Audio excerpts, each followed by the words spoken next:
Amen. Voilà, on va prendre ensemble la parole de Dieu. Ça se trouve dans le Matthieu, je crois, c'est ça, Matthieu 21 et le chapitre, non, le verset 9. Amen, gloire à Dieu. Alors ce soir, on va parler de deux foules. On va prendre le premier texte, la première foule, et après on va parler de la deuxième foule, comme ce soir. Ce soir, on est nombreux et on est comme une foule. Et on va expliquer le texte, c'est 21:9.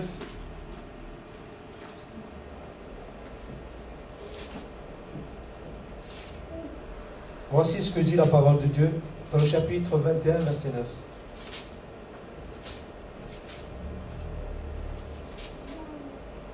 Amen. Vous connaissez cette histoire, c'est lorsque Jésus entre comme dans un ânon, sur un ânon, et rentre à Jérusalem. Lorsqu'ils approchèrent de Jérusalem, à Bethphagée, vers la montagne des Oliviers, Jésus envoya 2 disciples, en leur disant, allez au village qui est devant vous, vous trouverez aussitôt une ânesse attachée et un ânon avec elle. Détachez-les et amenez-les-moi. Si quelqu'un vous dit quelque chose, vous répondrez, le Seigneur en a besoin. Et à l'instant, il les laissera aller. Or, ceci arriva afin que s'accomplisse ce qui avait été annoncé par le prophète. Dites à la fille de Sion, voici ton roi vient à toi, plein de douceur et monté sur un âne le petit d'une ânesse. Les disciples allèrent et firent ce que Jésus leur avait ordonné. Ils amenèrent l'ânesse et l'ânon, mirent sur eux leurs vêtements et le firent asseoir dessus. La plupart des gens de la foule, donc là il est parlé de la foule, étendirent leurs vêtements sur le chemin, d'autres coupèrent les branches d'arbres et enjonchèrent les routes, ceux qui précédaient et ceux qui suivaient, donc il y avait devant et derrière, et ils criaient derrière Jésus, Hosanna au fils de David, béni soit celui qui vient au nom du Seigneur, Hosanna dans les lieux très hauts. Donc là nous voyons une foule qui est là, et c'est une foule qui auparavant a vu Jésus faire des miracles et a vu Jésus faire des prodiges. Donc ils ont vu Jésus ouvrir les yeux des aveugles, ressusciter les morts, guérir les malades, sauver les perdus. Donc là nous voyons une foule qui crie Hosanna au Dieu très haut. Donc Hosanna c'est pousser des cris de joie, c'est comme si le président venait et nous on fait une ovation devant lui, on frappe des mains, on laisse rentrer comme un roi, c'est ce que Jésus a fait. Donc en fait il est passé devant eux comme un roi sur un ânon. Et nous voyons cette foule qui crie auprès de Jésus. Et ce soir j'aimerais vous dire, quel est votre cœur ce soir? Est-ce que vous êtes comme cette foule ce soir qui crie Hosanna au Fils de Dieu, ou vous faites partie d'une autre foule? Ce soir, la question qu'il faut se poser, de quelle foule je fais partie ce soir? Est-ce que je fais partie de cette foule ou de l'autre foule que je vais citer tout à l'heure? Nous voulons faire partie de cette foule-là qui crie Hosanna au Fils de Dieu, Hosanna à celui qui vient au nom du Seigneur, Hosanna. Il crie des chants de louange, des cris de victoire. Le Sauveur est venu, celui qui va sauver le monde de ses péchés, le Libérateur est venu. Donc il fait une entrée triomphale, on va dire, une entrée de roi. Et nous allons voir par la suite, parce qu'il y a une autre foule. Parce qu'on peut avoir une foule qui crie des cris de joie, mais on peut avoir une autre foule qui lève le poing contre Dieu, qui est là, qui est contre Dieu. Et nous allons voir, c'est dans le chapitre 27, et dans le verset 39 à 44, là on va voir une deuxième foule.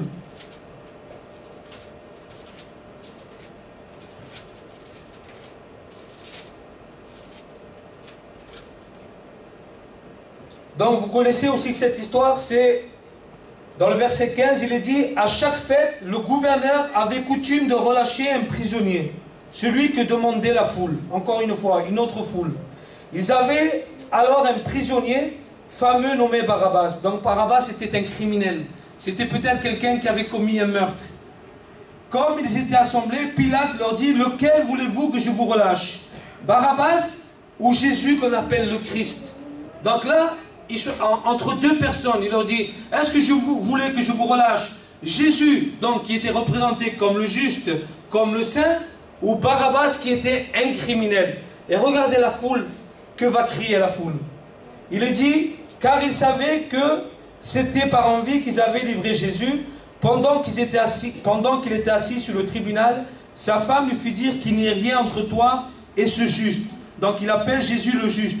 Car aujourd'hui, j'ai beaucoup souffert en songe à cause de lui. Les principaux sacrificateurs et les anciens persuadèrent à la foule de demander Barabbas et de faire périr Jésus. Vous imaginez un peu, est-ce que c'est possible? Si on vous poserait la question ce soir, on vous dirait, mais qui voulez-vous qu'on vous relâche? Parce que c'était une coutume dans cette fête-là. Vous voulez qu'on vous relâche Jésus le juste ou Barabbas qui était un criminel? Qu'est-ce que vous direz ce soir? Sûrement comme moi, eh bien, Jésus le juste, le saint, celui qui va nous sauver. Mais regardez ce que crie la foule. Regardez, le gouverneur prenant la parole leur dit, lequel des deux voulez-vous que je vous relâche? Ils répondirent Barabbas. Mais comment est-ce possible? Ils répondirent Barabbas. C'est comme si nous, ce soir, vous votez pour quelqu'un qui va sauver le pays, ou vous votez pour quelqu'un qui va détruire le pays. Eh bien, nous, on choisit quelqu'un qui va détruire le pays. Et c'est ce qui s'est passé. Ils ont choisi qu'il libère un criminel. Comment cette foule? Et peut-être que dans cette foule, il y avait aussi quelques-uns qui criaient auparavant « Hosanna au Fils du Dieu très haut ». Moi, je le crois, c'est ma pensée. C'est ma pensée. Je crois que peut-être, parmi ceux qui criaient « Hosanna », eh bien, ils crient, là ils vont crier, et nous allons le voir. Le gouverneur dit, mais quel mal a-t-il fait? Parce qu'il savait qu'il n'avait rien fait. Et il criait encore plus fort qu'il soit crucifié. Pilate, voyant qu'il ne gagnait rien, mais que le tumulte augmentait, prit de l'eau, se lava les mains en présence de la foule et dit, je suis innocent de ce juste. Cela vous regarde. Et tout le peuple répondit, que son sang retombe sur nous et sur nos enfants. Donc nous voyons une foule qui crie, crucifie-le. Mais comment est-ce possible? On vient de vous dire maintenant que c'est une personne qui est venue vous sauver. C'est le roi des Juifs, c'est le roi d'Israël. Mais pourquoi vous voulez le crucifier? Vous savez combien on peut être influencé? Combien les pharisiens ont influencé cette foule? Ils ont influencé cette foule au point qu'ils crient contre ce juste, contre ce saint qui est venu dans le monde pour pouvoir sauver le monde de ses péchés. Mais cette foule qui auparavant était en train de crier Hosanna, se met à crier crucifie-le. Mais comment est-ce possible? Et nous voyons aujourd'hui dans le monde. Crucifier, ça veut dire aujourd'hui refuser le Seigneur, rejeter le Seigneur. On rejette le Seigneur. La parole de Dieu, Dieu dit que la lumière est venue dans le monde et les hommes ont préféré les ténèbres à la lumière. Encore une fois, est-ce possible? Donc Jésus est la véritable lumière. C'est celui qui est venu dans le monde comme une lumière qui éclaire tout homme qui est dans les ténèbres. Et nous, eh bien, il est dit que les hommes ont préféré les ténèbres. Pourquoi? Parce que leurs œuvres étaient mauvaises. Vous savez, quand nos œuvres sont mauvaises, on a peur de venir à la lumière. Pourquoi? Parce qu'on a peur que cela soit dévoilé. Parce que si moi je vis dans le péché, c'est sûr que j'ai peur de venir à la lumière de la parole de Dieu. Pourquoi? Parce que cela va être manifesté. Parce que moi je me crois peut-être parfait, mais quand je viens à la parole de Dieu, oh, je vois que je suis sale.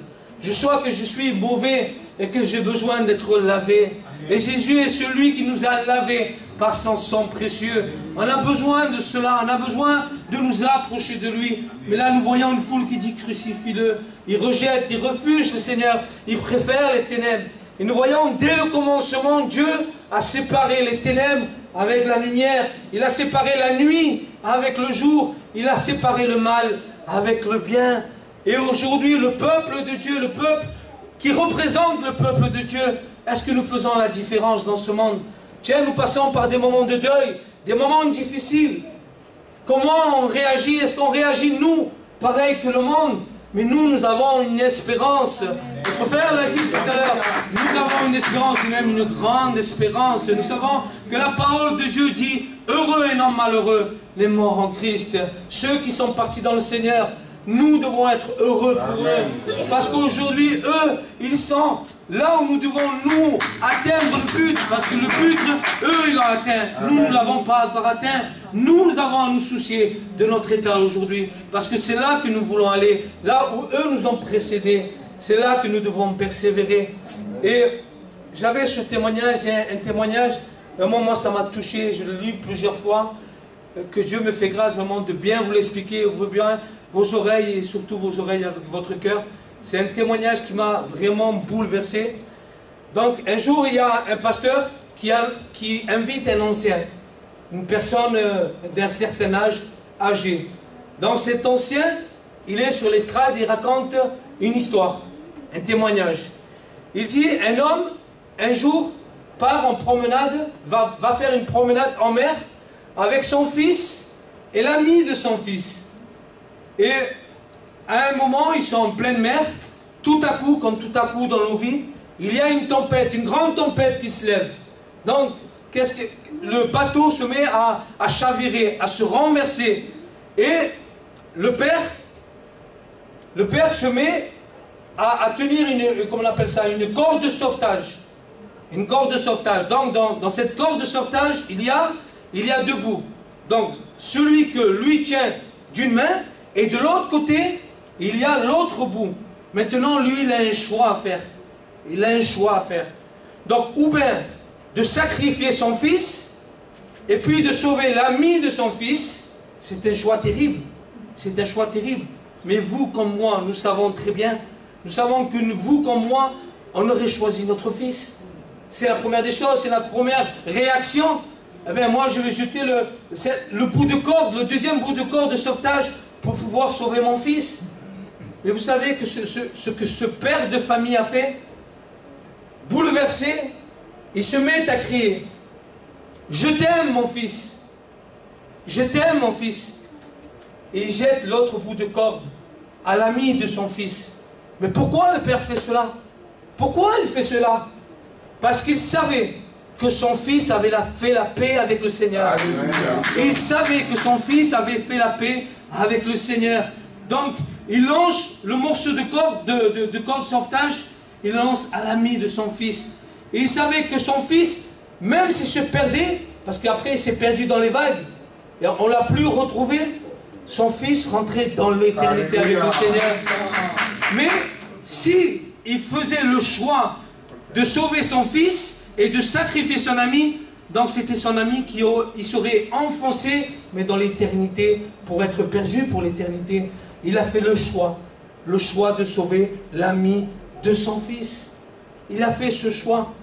Et cet homme, non, et à la fin de son histoire, à la fin de la réunion, il y a un adolescent qui vient voir cet homme, cet ancien. Il lui dit, oui, c'est une belle histoire que vous avez racontée, mais est-ce que c'est vraiment possible? Est-ce que vraiment quelqu'un serait prêt à sacrifier son fils pour pouvoir sauver l'ami de son fils? Il dit, oui, c'est vrai, vous avez raison. Il dit, vous savez, c'est ce que Dieu a fait pour nous. Dieu a préféré sacrifier son fils pour pouvoir nous sauver à nous. Pour pouvoir nous sauver à nous. Donc, il aurait pu, moi je le crois de tout mon cœur, que Dieu le Père à ce moment-là, il aurait pu, s'il aurait vraiment voulu, il aurait pu sauver son fils sur la croix. Il aurait pu le sauver. Il aurait pu le faire descendre de la croix. Mais il est dit que cet adolescent lui dit, mais il ne pouvait pas sauver les deux. Mais il dit, c'est vrai, Dieu ne pouvait pas sauver les deux. Parce que s'il sauvait les deux comme cet homme, donc ça veut dire qu'il y a un des deux qui était perdu. Est-ce que vous comprenez? Parce que si Dieu, le Père, aurait décidé à ce moment-là de sauver son fils pour qu'il descende de la croix, vous et moi nous serions perdus aujourd'hui. Vous et moi nous serions perdus. Mais il a préféré sacrifier son fils pour que vous et moi, nous puissions être sauvés. C'est pareil que cet homme. Cet homme a choisi de sacrifier son fils pour pouvoir sauver l'ami de son fils. Afin que non seulement son fils a pu être sauvé, mais aussi l'ami de son fils. L'ami de son fils. Et il continue l'histoire et il dit, vous savez, le père de famille là, c'était moi. Il dit, c'était moi le père de famille. Et le pasteur, votre pasteur là, vous savez c'est qui? C'est l'ami de mon fils. C'est l'ami de mon fils. Non seulement il a été sauvé, mais aujourd'hui il prêche la parole de Dieu. Il partage la parole de Dieu. C'est un témoignage bouleversant qui m'a bouleversé. Et c'est ce que Dieu a fait pour chacun de nous. Il a sacrifié son Fils pour que vous et moi nous puissions être sauvés. Vous et moi. Et nous allons lire ce passage qui va avec cela. Je crois que c'est... On va terminer avec ça.